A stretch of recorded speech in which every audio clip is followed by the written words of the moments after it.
Hoje, escolhemos levar o Miguel para ter um dia diferente. Mas antes, não podia faltar o seu treino. Andar devagarinho.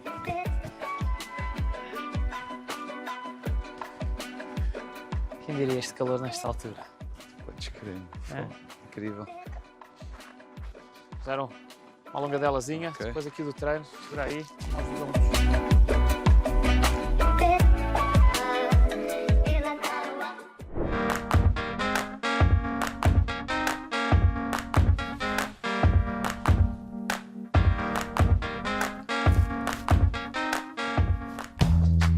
É chegada a hora do Miguel Garcia reunir-se com seus amigos para mais um almoço agradável, onde o tema futebol, alimentação saudável e exercícios físicos foram os temas em alta.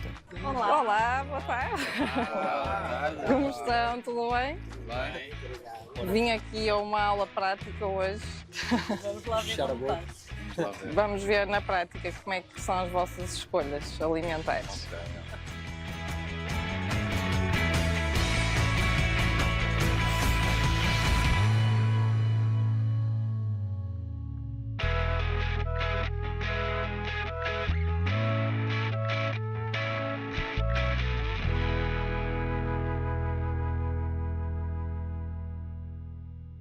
Olha, muito obrigada pelo almoço, muito agradável. A nossa nutricionista depois vai dar a nota para cada um nas escolhas dos pratos. Ok. Mas agora vamos a um tema que é muito importante, que é a saúde mental. E esquecemos do pilar da saúde, né? E isso vai refletir diretamente na qualidade de vida. Por exemplo, a questão do peso, a questão do sono, ou atletas de alto rendimento, às vezes estão muito bem. Depois a performance, e o Márcio vai falar um bocadinho sobre isso. E às vezes tem um fator emocional ali latente que traz esses resultados, trazem essas mudanças fisiológicas, né? Bom, relativamente à minha carreira, que é um pouco isso, nós não temos, o nosso corpo não está dividido, portanto o que comanda é a cabeça, e pela minha experiência, não há resultados positivos ou não há uma performance elevada se o atleta não estiver bem mentalmente. Eu atrevo-me a dizer que nos últimos anos percebi que todos os jogadores, no caso do futebol, óbvio que isto se estende ao desporto em geral, mas no caso do futebol, todos os jogadores são iguais da cabeça para baixo, e o que muda é relativamente àquilo que é o pensamento, a mentalidade. Cada vez mais se fala de saúde mental também porque há muito mais foco em relação a outras coisas. Eu costumo dizer, e nos últimos anos tenho falado isso com muitos treinadores, muitos colegas, hoje o jogador de futebol tem uma fadiga social que não tinha há uns anos atrás. Porque aquilo que toda a gente fala sobre a fadiga física, na minha opinião, está ainda numa camada abaixo daquilo que é a fadiga social hoje em dia, porque hoje em dia há uma série de distrações, há uma série de plataformas que não ajudam o atleta, e é preciso o atleta estar muito bem mentalmente para ultrapassar essas questões. Tem as famílias atrás deles, tem uma vida social. O jogador de hoje em dia não é igual ao jogador de antigamente. Sim. E isto é uma coisa que é taxativa, as pessoas falam, mas pouco abordam. Não são iguais. Antigamente os jogadores tinham ferramentas, eram muito mais hábeis a contornar as adversidades, porque justamente não se falava dessas coisas e nem tinham ajuda, era por eles próprios. O que falta ser mudado a nível emocional para os atletas como suporte? O que vocês acham que falta nos clubes ainda para sustentar esse parâmetro, né, de saúde dos atletas? Edgar? Hoje em dia, quem entra num clube como o Sporting, como o Benfica, ou como o Porto, só não dá jogador se não quiser, ou seja, tem tudo à sua disposição.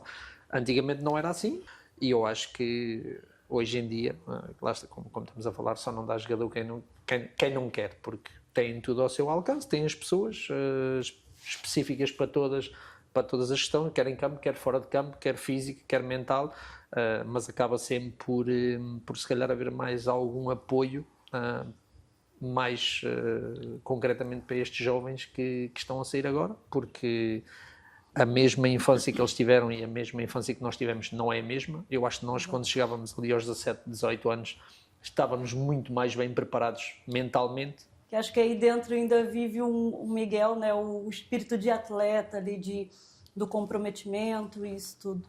Como é que gera isso tudo na sua vida, Miguel? Porque, pelo visto, é assim em tudo, né? Isso tem sido natural, portanto, eu imagino que isso faça parte da sua vida, né? É assim, quem faz desporto de alta competição, eu acho que calhar a maioria das pessoas tem sempre aquele bichinho da competição, do treino, de estar sempre bem fisicamente. Então eu encontrei aqui um hábito saudável de terminei a carreira, mas gosto de ir ao ginásio, gosto de ter uma boa alimentação, gosto de me cuidar bem, porque acho que a imagem não é tudo na vida, mas eu acho que é muito importante, não só para nós, mas também a imagem que nós passamos para o exterior. Eles estão a tocar num ponto importante também, porque por isso é que é tão difícil falar sobre saúde mental. Porque nós vemos atletas, a maioria das pessoas olha para os atletas e diz: tem grandes salários, está em grandes clubes, tem uma vida muito boa. Como é que chega a este ponto? Porque é que tem? Também é importante dizer que isto advém muito da pressão que existe no meio. É a pressão que eles têm, que sempre tiveram, enquanto jogadores, quererem superar as expectativas, quererem ser melhores, mas hoje em dia há uma densidade competitiva muito grande. E isso advém de pressão. Obviamente que são pressionados constantemente pela exposição pública que têm, porque hoje em dia é mais fácil, estamos na era dos números, da estatística. A pressão faz com que alguns atletas encarem isso para serem melhores, outros rendem-se um bocadinho a esse tipo de pressão. A pressão existe todos os dias desde que nos levantamos da cama. Tenho um colega meu que diz todos os dias: se levanta, tem que matar um touro, exato, entre aspas, ou um leão, no sentido em que todos os dias tem que fazer uma coisa diferente para colocar comida na mesa e tem que viver com isso. Márcio, gostaria de saber um pouquinho sobre essa sua escolha agora de dar uma pausa na carreira e também de onde surgiu essa paixão aí pelo vinho.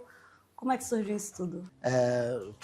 Eu projetei este negócio em 2020, nós estávamos na altura no Benfica, já com o objetivo de que quando eu tomasse esta decisão de parar, pudesse ter aqui alguma coisa para ter uma rotina, para poder fazê-lo. E obviamente, indo para o outro lado, podia também gerir o negócio à distância. Então, é um projeto que me deu um gozo fazer, porque foi criado de raiz e tal como eles sabem que são empresários. Eles são verdadeiramente empresários, eu a meio termo. Muito obrigada pela sua participação, pela sua contribuição. Desejo muita sorte nessa tua caminhada, que eu imagino que em breve seja retomada. Olha, Edgar, muito obrigada pela tua participação. Obrigada por acompanhar o Miguel aí nesse desfecho, né, do Com a Bola Toda. Tem sido muito importante, muito fundamental a tua presença também conosco.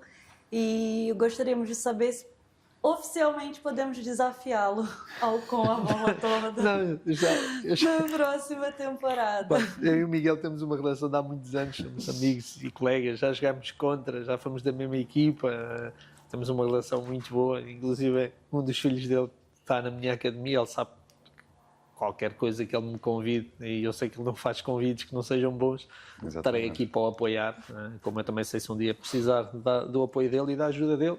Sei que é uma pessoa que eu bato à porta e tenho sempre um ok, e como é óbvio, já tínhamos dito antes, vai ser um desafio bom durante 2 meses, cortar aqui em algumas coisas, mas estou disponível e já está aceito o convite. Nós confiamos que vai correr bem. E obrigada. Inshallah. Inshallah. Já não ouvi esse inshallah. Bom, depois dessa tarde muito produtiva que tivemos com os nossos participantes, agora é o momento de falarmos sobre saúde, mas num contexto geral. E a importância de escolhermos hábitos saudáveis para a manutenção da saúde.